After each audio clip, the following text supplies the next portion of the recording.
Hello, this is Sebastian Griffin Guan here. Today I would like to continue to talk a little bit about Myanmar.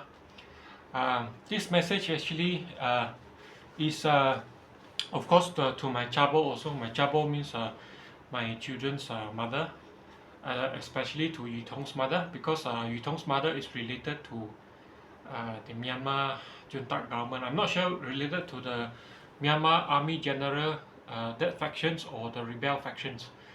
Uh, but anyway, not only to Yutong's mother, but also to the Myanmar rebel as well as this junta government. Now, my message to them is that I believe Myanmar would be a better country if they are one country, if they are one nations all together. uh, I believe there are 7 provinces or 7 states within Myanmar, and now it's divided into many different state or different countries. Some they even want to independent from Myanmar. The so-called de facto state. A de facto state means they wanted to independent from Myanmar. They are actually function not only autonomous, but they are functioning like a country where they have their own army, they have their own education system, they have their own uh, sort of like a government, a state government. But a country is much more complicated than autonomous region. Autonomous region means the state government have certain freedom to regulate law by themselves. But an independent sovereign means you have to have a more responsibility other than your own army. Of course, a defense system is vital, but we are talking about against everybody. Now, right now, the autonomous state of Myanmar only care about attacking or to defend against the junta government, the federal government, but they are not concerning about the surrounding. Surrounding on top of them, there is China. China is a huge superpower, whether economically or militarily, and then they are also neighboring countries like Taiwan, Thailand, Bangladesh, and India. All these countries are military very strong. If Myanmar were to divide themselves, if those autonomous regions were to independent from Myanmar, I believe none of them are able to defend themselves. They are not as strong as Singapore. Singapore is small, but even Singapore, almost the entire corporate tax revenue, if you look at the defense spending, the defense spending of Singapore is almost equivalent to the entire corporate tax revenue they collected yearly.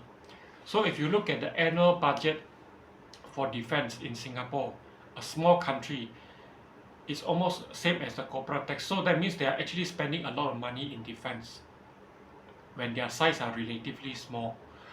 So it is not wise for Myanmar to divide themselves, and also if they were to divide themselves, they will become a landlocked country. A landlocked country means what? It means that they are located in a situations where they do not access into port. Say for example, the northern region of Myanmar, there are certain states wanted to gain independence from Myanmar. But once they gain independence from Myanmar, where they going to trade other than China? They are only neighboring China. And if they are independent from Myanmar, their neighbors is only China, a big superpower, a communist, and also the Myanmar, which is their previous enemy, I would say. If they were to independent from Myanmar, then Myanmar government definitely will become enemy for them. And also China will not treat them as good, and they are unable to fly out, unable to trade with other nations if they are not as able to access into water or the sea route. So they have to think very carefully. In the federal government, I hope this rebel can understand now. Rebel are pro-democratic, which I'm also pro-democratic. But I also urge, actually the main problem that I see now is that instead of the state government or the rebel government or rebel group spending money, where they get the money from, I think predominantly from the sales of natural resources, and mostly they can only sell to China because they're not accessing into other part of the world. So their only customer is China, and I hope they do not want to be controlled by China, because when you are controlled by China, you become a puppet of China. So that is not something I do not think this autonomous region want. I'm not against China, but of course I do not think it is wise for this state government to be controlled by China. This is one thing. And instead of spending the money to buy weapon to fight against your own country, it is better for you to spend the money to build up your country. Now, as I know now, the only connections that is missing, or the so-called missing link between Myanmar and China, is the Lasio. From Lasio to Riling, there is no railway track. Now, if the state used the money to build the railway, it could benefit economically tremendously. It could benefit tremendously in terms of economy when they have connections, when they have connectivity from Myanmar, and they can trade from Yangon, from Mandalay, and then all the way to China and the rest of China. And when this logistic problem is resolved, I believe the state will have a lot of economy, or a lot of rooms to grow. This is one. Now, also I would like to take this opportunity to elaborate or to briefly just touch on what is federalism. I believe they do not know what is federalism, and that is why they wanted to independent from Myanmar. Now, first of all, I also want to state this: I am not favoring communism. I'm not favoring socialist government. I am also pro-democratic, and what I hope for is the Army General to take a step back and to give democracy back to the people, and the peoples here, the entire Myanmar. The entire Myanmar, including the autonomous region. Now, I would like to explain what is federalism. Under the federalism, a federal government do not touch the natural resources of a state government. Each state have their own whatever natural resources found in each state. They can utilize, they can capitalize the natural resources, which means that they can extract the natural resources within their state and sell it for profit, for money, for revenue, and use the money to develop their state. That is the state. And for federal, what is the role of federal? How the federal benefit from federalism? The federal government can actually, when the state government is doing well, the corporate tax, the income tax, the personal income tax collect from personal, and the corporate tax means if they do business, if there's business activity within the state, within the country, and then the people have to pay the income tax and then the corporate tax. Corporate tax is paid by company. It take the gross profit, and then how much from the gross profit, let's say is 15%, then 15% of the gross profit have to go to the government, and then that will become a net profit for the company. So that is how the federal government collect the money. And then also the personal income tax. When somebody the income is above certain level, it is normally in a tier rate, say for example above 20,000 or 10,000, probably above $10,000 in US dollar terms, then probably they need to pay certain percent, say 15% or 20%, and then above 30,000 they need to pay upgrade again to 30% or something like that. It's a tier rate. I do not know what is the income tax in Myanmar. So government also can impose SST, sale and service tax, or the so-called GST, good and services tax. So this GST and SST could be also revenue. That means whenever anyone buy an item, whether it's a mineral water, whether it's a exercise tools or electronic things, they will have to pay tax, whether it's 6%, 7%, or in certain country they call it VAT. VAT stands for value adding tax. Value adding tax means whenever transactions, somebody sells something or provide service, that means it's value adding to certain to the customer. They will have monetary benefit exchange, exchange services or exchange products for money. So that value adding tax is actually imposed on businesses when there's value adding to the customer, and then customer pay the money, and then from there probably they charge 10% or whatever. So all this, whether it's VAT, SST, GST, is collected by the federal government. And when the federal government collect this money, what the government functions? The federal government function as they have a lot of function that they need to establish education system and need to make sure this education system is equally afforded to all the state throughout the nations, throughout nationwide means the entire country have to have the same level or same quality education system. Educations have to have the same level of quality educations, and then not only educations, they also need to provide defense.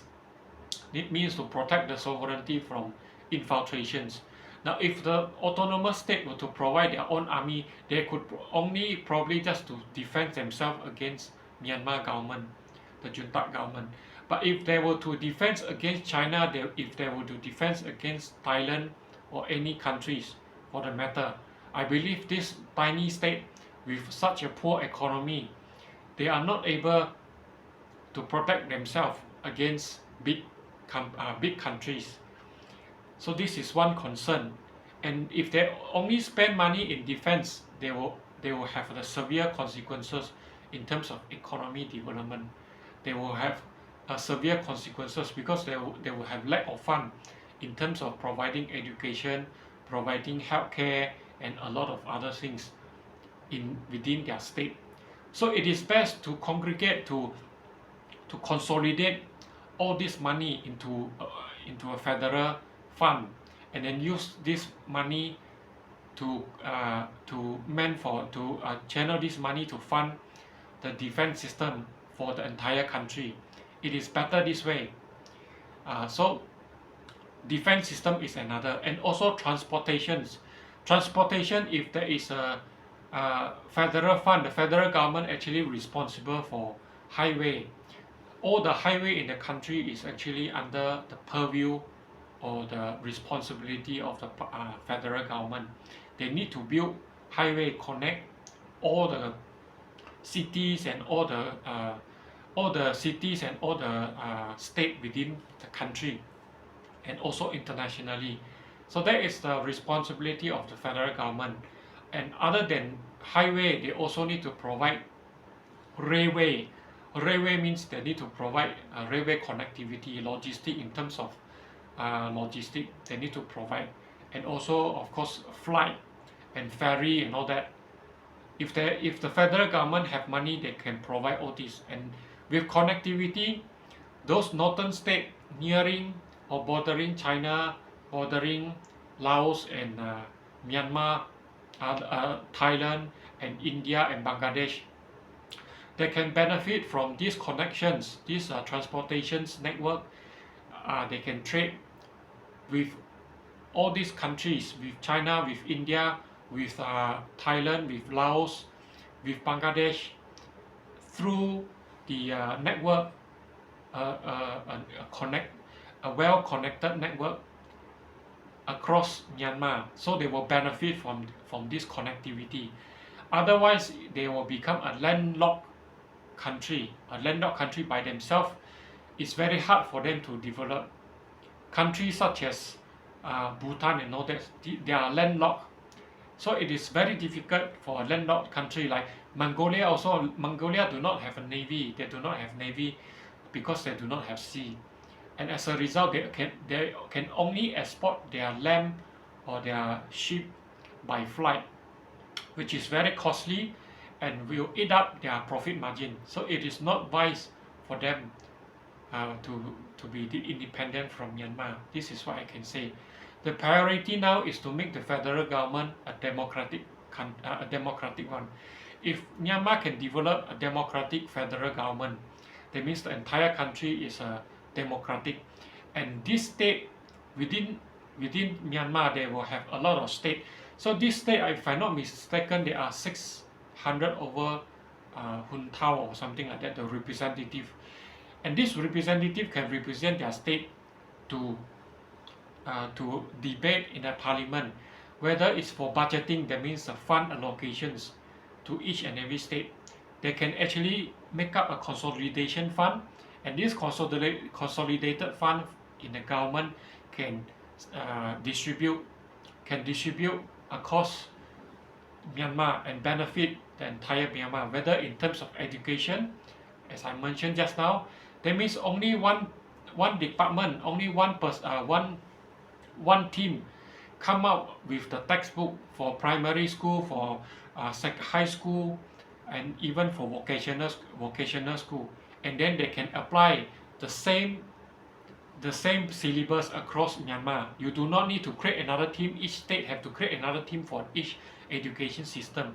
You do not need to do that. So in terms of quality, is control. People can recognize internationally. People can recognize a standard of see the Muslim is chanting. I'm actually nearing the Muslim community center. I'm living near, my hotel is actually near Muslim community, so sorry for the noise. Come back here, the education system can be benefit, and then they can get recognition worldwide. That's one thing. Logistic can have a greater or better connectivity for everybody, for connect from east to west, from north to south. And then better connectivity means better trading opportunity, better business opportunity, not only within Myanmar but also internationally. Also, Myanmar can only have, when they have a federal government, the federal government can send diplomat around the world to have a better relationship in terms of to build relationship with other countries, to gain recognitions internationally. So that is a benefit of a federal government, but provided it is democratic. And also, of course, if there is only one country, the Myanmar federal government, only the Myanmar federal government need to establish embassy. You do not need, I believe right now there are around 190 or 200 countries around the world. Myanmar only need one embassy in each country, and probably a consulate in different part of the country. So in terms of spending, in terms of diplomatic spending, or they call it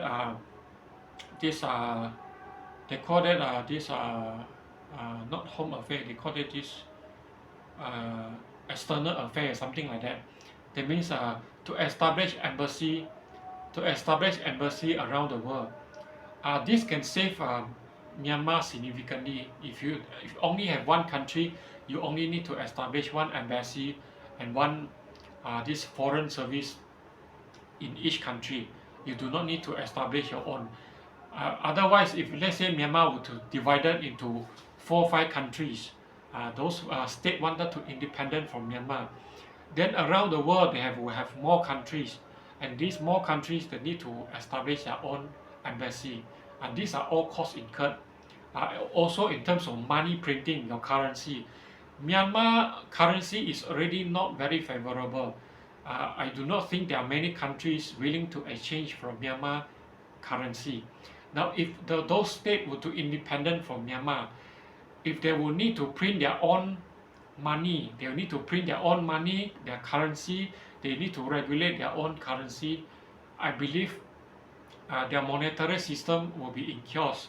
It will take time, at least 20, 30 years for the world to recognize a new currency or a new sovereign, because a new sovereignty means they need to print their own money. So you not only need to create your own embassy worldwide, you also need to print your money and distribute worldwide so that people are willing to exchange your money. So managing the money, managing the monetary system is not easy. Central banking is not easy task. And also you also need to have defense. You also need to negotiate with big countries whether you want a railway connect your country or your state to another country or not. If you do not have the technology, if you are small, you need to import technologies. You need to buy train or to get contractor from China, from Japan, from France to build up your countries. And how are you going to negotiate with them? How are you going to, if you do not have a strong military, if you do not have a strong backup, a strong support, how are you going to negotiate with these big countries? It is very difficult for a state, an autonomous state or an independent small state to negotiate with big countries in terms of building up the countries. And you might not even have certain resources. You might not even have a cement factory or steel mills for you to produce certain things to build up your country, your small new country.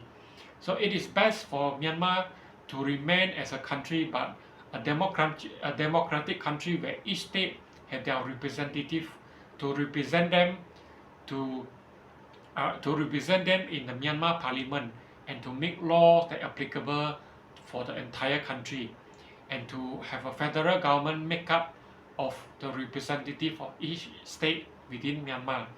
So you have an equal representative from the state, represent the people, represent your constituency, that means your land, in order to benefit your state. And of course, each state have their own, probably have their own state assembly or their own state government that can regulate licensing, for example, business license, property tax. All these are under state government.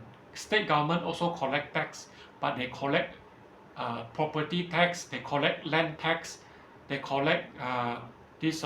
If they have petroleum, they will give license for other people to extract their petroleum if they do not have the capacity or technology to extract it themselves, to extract and process themselves. And I also urge Myanmar to actually build up their competency and build up their capability to extract the oil and process within Myanmar, so that Myanmar can fully utilize their natural resources and use the money to build up their countries. The state government actually own the natural resources, and when they own the natural resources, they're supposed to use the natural resources to benefit their state development, to develop their state into a better, into a more advanced or economically better in terms of GDP or in terms of social development. So this is what I urge Myanmar. You cannot divide your country. Do not spend money in weapon killing your own people. Especially right now, I believe Dawei is building a port, a Dawei port. They call it deep water port. Now this deep water port is a cooperation with Italy, some Italy company or Italy government. Now I hope Myanmar can be a bit smart. They do not be naive. Like for example, in Thailand, they were previously, I think 300 years ago, around 300 years ago, there is a thing called Kra Canal. The Kra Canal actually will benefit Thailand, where they will have a cargo directly cut through the southern Thailand, and Myanmar, this Thailand actually can benefit from this Kra Canal. Now the deep water port in Dawei in Myanmar will have a similar effect, where when the Dawei port is constructed, and they will have a railway connect to Kanchanaburi from Dawei port and then all the way to Bangkok. This will benefit both countries, Myanmar and Thailand, tremendously. But this will also affect other countries like Malaysia and Singapore. And because of this, they will have many antagonists. I call antagonists means those that oppose the development, and they will create problem. So I hope Myanmar, please do not be stupid. You are already stupid. Please do not be more stupid to kill yourself. Do not sell your natural resources in order to get weapon and to kill one another. Use the money to develop your country. And I hope the Myanmar federal government can sit down with the state government, the state representative, whether it's a rebel group or the pro-democracy group, all the leaders from the state and the federal government, please come to a neutral place like Thailand, or you can go to Thailand, because Thailand actually is a very good location. You can come to Bangkok, look for me. We can sit down, arrange a place. We sit down and talk, and get a translator to talk. Involve Thailand government. Why I suggest Thailand? Because Thailand actually can have a lot of mutual benefit, economy development with Myanmar that can benefit Thailand and Myanmar, both countries, tremendously. And both countries are actually Buddhist country. So I hope Buddhist country, whether it's Myanmar, Thailand, Cambodia, Laos, all these 4 countries have to be gelled together, have to be packed together to form a union, to form a pact, probably not a federal government, but some sort of union, a super state where they help each other in terms of economy development, in terms of social development. And when Myanmar is in trouble, Myanmar can come to Thailand, because the Dawei port actually linked to Thailand, and they will benefit both countries tremendously. So I hope Myanmar, all the state leaders and all the federal government leaders, the representative, can sit down together and have a conversations, have a neutral. I think Thailand would be a neutral place for the leaders, whether it's a pro-democracy factions, or these rebel factions, or the junta government. Everybody sit together in a place, and then have a peace talk. Have a peace talk in Thailand without any weapon. Everybody sit down and have a peace talk together. So that is my wish, and I hope from that conversations can come to a mutual agreement, can come to settle down any dispute or any misunderstanding, and to have a common goal, the common objective of whether it's pro-democracy or the junta government, is to build up the country, to have a peace and harmony country where people can thrive economically and have a better place, or a better environment for the next generations to live in. And in terms of education, in terms of business opportunities, in terms of property ownership and all that, have to sit down and talk. And the main objective is for the benefit of the people, not the benefit of the army general, not the benefit of certain group, whether it's pro-democracy or what, not to sell the natural resources. Whether it's pro-democracy or what, you do not own the natural resources yourself. The natural resources are supposed to own by the people, to use it for the benefit of the people and not fight each other. So that is what I urge the Myanmar government. And do not let others people hold your balls. Now, the pro-democracy government probably think it is justifiable for them to use the natural resources to sell it to China or whoever, and then use the money, the revenue derived from the natural resources to fight for the state freedom. But it is wrong if you just use the money to fight, and then other factions, the junta government, also fight you, and then ultimately both sides are losing. So it is best to have a peace talk, and then to come out with a single objective that is beneficial to Myanmar. And of course, in Thailand, I'm right now in Bangkok, in Ratchathivit, it is best also to have an opportunity to talk to the Thai government, to have a mutual understanding, so that every state government in Myanmar and also can have a talk to Thailand side whether that project can come into fruition or not, and how much money is needed, and how much money derived from the natural resources in Myanmar can be used, can be utilized in building up the country, in terms of building proper school, in terms of building a proper education system. In certain rural area, if they are not able access into school, if they are not able to access into school, my suggestion is that for Myanmar to open up the TV station, a TV station that dedicated at least 4 lines. That means 4 channels for educations. For primary school, 2 channels. That means 1 channel, 1 morning section, 1 afternoon section, and 1 evening sections. One channel means one channel, one station, 1 channel will broadcast the education system. That means a classroom from morning 1 sections, morning probably 7 to 12 o'clock for year 1, and then another is year 2. So morning section 1, afternoon section 1, then evening is year 3.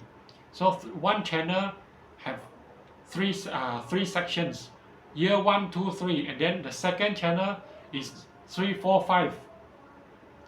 So 2 channel for primary school and 2 channel for secondary school.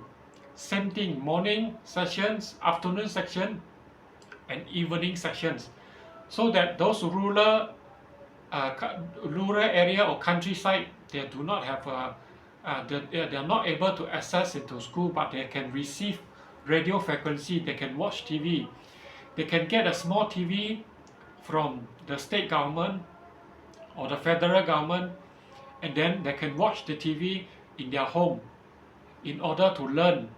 That means the TV will become a classroom for them to learn, whether it's what year 1, 2, 3, 4, 5, 6 in a primary school also, or high school, year 1, 2, 3, and then 4, 5, 6, 4, 5, 5.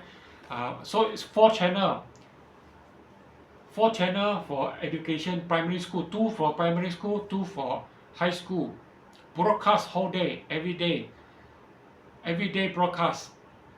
So those students are not able to sign up in the school. They can also watch the TV and learn from there, and also can act as a tuition and as an additional tuition for those those in the city. They can watch the TV to learn as a tuition, as an additional. And I also hope Myanmar government, the education ministry can make the textbook and the reference book into a SD card, into a memory card, or this USB drive, so that they can use that drive and plug it into a TV to learn, or plug it into their tablet, whether it's their tablet, their phone, or their TV. As long as got the USB drive or the memory card, they can use the textbook. Okay, a textbook have to be given free. Just for now, because they are poor, they do not have money to buy textbook. So I believe nowadays, you see, I brought the memory card from China. 1 terabyte only cost me 150 baht. 150 baht for 1 terabyte is enough for the reference book. I believe if I were to put it in SD card, not only exercise book, quiz, this reference book and textbook from primary school 1, 2, 3, 4, year 1, 2, 3, 4, 5, 6, and then high school 1, 2, 3, 4, 5. I believe 1 terabyte is enough to include everything into one. And if possible, other than TV, the Myanmar education government also, if they do not want to put it all the year into one, they can also make the video. That means they put video, they film the video, the education program in terms of video. 1 year, one SD card. So the whole entire year, the entire year video, the entire year teaching in the form of video, or they can put it in YouTube. They put it in YouTube. YouTube, that means they must have internet in order to access. But if they do not have internet, then they put it in SD card. 1 terabyte enough for the entire year, I believe, for 1 year. So for primary school, they will have 6 SD card each year one. And the SD card also come with reference book in PDF form or in e-book form, so that when they have they just need to have a very cheap phone, a tablet or a phone. They can study. They can study by themselves. There is a nowadays PDF also can put. They can actually put everything in PDF, and because PDF nowadays they got a sections for video, a section for hyperlink. Hyperlink means something like ebook. You can press the content and then it will pop up to chapter, say chapter 2. You can straight away press chapter 2 and it will hyperlink into chapter 2. Chapter 5, they can straight away go to chapter 5. And then from chapter 5, they're supposed to embed the video, a standardized video teaching for the children, primary 1, 2, 3, 4, 5, 6, and also high school, the secondary school. High school 1, 2, 3, 4, 5, 5 years for high school. Everything into a memory card, everything into a memory card, everything into a TV. If they do not have memory card, they can watch TV. Also the same. If they do not have TV, they can watch YouTube. Okay, the more channel, the more options for them, the easier for the student to learn. And put it the date. Say for example, today is 24th of September 2025.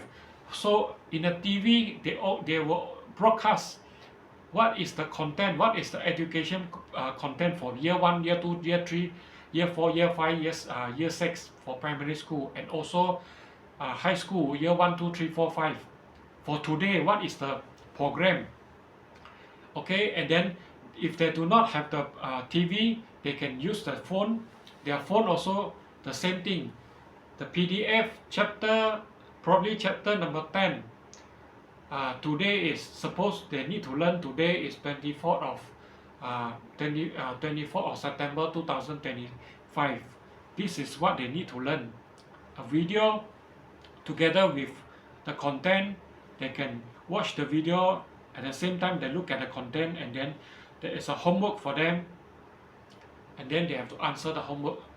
Okay, so that is how it's supposed to be done. So there is how many channel? There is 3 different channel. The TV, they broadcast every day from Monday to Friday. What is the education program? And then Saturday, Sunday they can repeat. They can repeat so that those that did not manage to watch the TV, they can watch on Saturday and Sunday.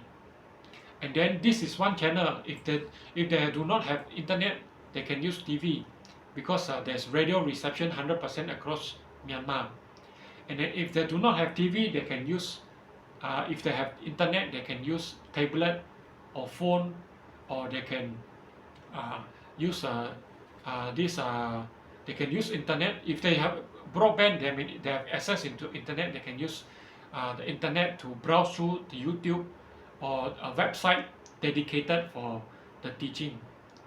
And then if they do not have internet, they do not have TV, they do not have internet, but they have electronic device like tablet and phone, then the government give them memory card. The memory card contain the teaching materials for each day, for each year, from primary school to secondary school. They can use the SD card, the memory card, or the memory stick to learn by themselves, and then to attend a national examinations. So this is what I can think of. And of course, to communicate with a centralized education platform. Say for example, if the student have questions, their parent probably also do not know how to answer. They must have a platform for them to ask questions, to ask questions to the teacher. If I believe each district or the nearest school to the countryside, suppose the teachers provide them with a platform, whether it's in terms of website or in terms of WhatsApp or whatever, a phone number for them to call the teacher and to ask them questions about the content in the textbook, so that they can benefit. If there are any question they do not know, they can call somebody, or they can use a online platform like Zoom or this they call it in Facebook also. They can do teleconference. WhatsApp also can do teleconference. Those those online platform that can do teleconference, that means can face to face with the teacher. Then they can learn from there if they are not able to access into school. Of course, I hope Myanmar can, when they are peaceful, the federal government is supposed to establish school, proper education system, and proper school with a physical structure, physical school that let the student to attend the school. Because it is better for a student to attend school to have a PE, physical education. Physical education means PE, where they can learn exercise, learn how to play badminton, how to play tennis, how to play squash, how to play football, basketball. These PE sections or core curriculum. If they have a physical school, they can have a core curriculum in the school. They can learn additional things, and not only the hardcore education like English, Myanmar language, probably Chinese, probably science, geography, mathematics, all this. Not only this kind of education system, not only virtually but also physically attend the school, and they can also socialize with their fellow classmates and build a better relationship from there. So this is what I hope for Myanmar, and my suggestions for the Myanmar government to have a better schooling system. Of course, this type of system can also applicable to Thailand. In fact, the TV, the broadcast education content through the TV is a brainchild of King Bhumipol. When King Bhumipol alive, one of his contribution to Thailand is the education system, which I think is applicable to Myanmar right now, because I saw on YouTube some of the students, they are late of 5 years. 5 years did not go to school because of war, civil war within the school. So I hope all this education program, and probably even the government also need to come out with business program. Business program means to invite individuals who keen to do business, to establish a fund for them, to establish venue for them to do business, to create industrial activities for those who keen to involve in it, and to invite foreign investor to invest in Myanmar. But before that, Myanmar must have a basic infrastructure ready, and also infrastructure is actually whether it's electricity supply, water supply, sewerage treatment, internet broadcast, all these internet, the fiber optic and all that, fiber optic connectivity, and the transportation system, of course, all these are actually the federal government job. And when federal government only have money to build up all this infrastructure, only when they collect enough tax, only when they collect enough corporate tax, income tax, sale and service tax. So the country have to work together to make the country working. Otherwise, Myanmar is a failed state. Malaysia has got Malaysia problem. Malaysia is nearing to a developed state, but Malaysia government is bullying the minority, which I do not think happen in Myanmar. Myanmar government do not bully the minority. They are not bullying the minority ethnic. You see, in Malaysia, when a minority ethnic such as the Chinese and Indian, if they buy house, they need to pay more than the Malay, and there is no reason for the Malay to have a special discount or preferential treatment just because they are Muslim. The only key criteria that differentiate between a Malay and a non-Malay in Malaysia is predominantly professors in Islam, where the Malay are professors in Islam, and those that are not professors in the religion of Islam is considered as a non-Malay. Even if you are born Malay, your father, your ancestor are Malay. If you leave Islam, that means if you do not want to believe in Islam, you apostasi, you convert out of Islam, then you are no longer considered as Malay in Malaysia. So that is a definition of Malay in Malaysia under the Federal Constitution's Article 160, the interpretation of Malay. So, and then as a result, you are not afforded with all the special preferential in Malaysia. So there is a problem in Malaysia which I do not see in Myanmar. Myanmar do not have such segregation or such a preferential treatment or such a inequality. Myanmar problem is not inequality. Myanmar problem is more on the political system, which I think Myanmar peoples, if all of you have a common goal, have a common interest, where you want to develop Myanmar into a better state in terms of economy, in terms of freedom, in terms of social development, then you have to work together to form a democratic countries, and do not let other countries take advantage of your civil war so that they can benefit from your natural resources sales. I take for example Russia. Russia is fighting with Ukraine. As a result, they are not able to sell their natural resources, their natural gas to Europe, and they have to sell it to India very cheaply. And India actually used the natural resources, used the natural gas, they brought it from Russia and sell to Europe, and they are just a middleman and they earn a huge profit. The natural gas do not belong to India. India actually just a middleman. They buy from Russia and use the natural gas and sell it to Germany, sell it to Europe. So do not have war. When you have war unnecessary now, I do not want to comment about the war Russia had with Ukraine. I do not want to comment. I'm talking about Myanmar. If Myanmar also having the same thing, you are selling your own natural resources very cheaply just because you want to fight each other. Your egoism, just because of your egoism, you are killing the country. Both sides. This is what I want to say. Okay, so this is what I can tell you guys, whether it's a junta government, the army general, or the pro-democratic country. For sure, I am not favoring Rohingya. I'm not favoring Malaysia. The Malay actually is akin to Rohingya. They claim themselves to be the native or the aborigine there, but they are not. Actually, they are not. The Malay are actually not the native or the aborigine of Malaysia. The Orang Asa or the aborigine of Malaya is actually the Negrito, the Semang, the Senoi people, which has already been in the country in Malaya for more than 65,000 years.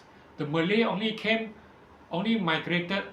Now Malay are different people. They are different from the Thai people. They are different from the Thai Katai, the Thai Katai people, which is the Thailand people, the Khmer people, or the Myanmar people.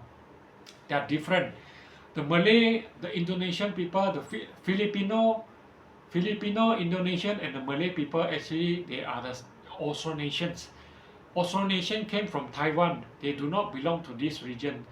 They do not belong to Malay. They are immigrant to the Malay land also. They are not the aborigine here, and they are actually bullying the Orang Asa. They are actually bullying the Malay, the Negrito, the Semang, and Senoi people. So this is things. What happened in Myanmar? There is a Rohingya. They want to claim Rakhine as an Arakan state. It's similar to Malay want to claim Malaya as Malay land, which is wrong, and they want to have a special positions over others, which I do not see why. They do not have their own writing system. They do not have their own contribute to science, technology, or whatever. They are not contributing to economy. Back in the year 1971, the Malay corporate shareholding is less than It's only 2.4%, and if you do not want to count the state-owned, it's only 1.9%. Despite there are majority populations, they are not contribute economically to the Malaysia government, to the country, not even more than 3%. Whereas the Chinese consists about 30 over percent back then, are contributing over 20 to 30 over percent. Others corporate is a foreign country, held by a foreign company. And after that, I think the Chinese ethnic contribute the most. So if you look at Malaysia, economically, the major contributor is Chinese ethnic and then Indian.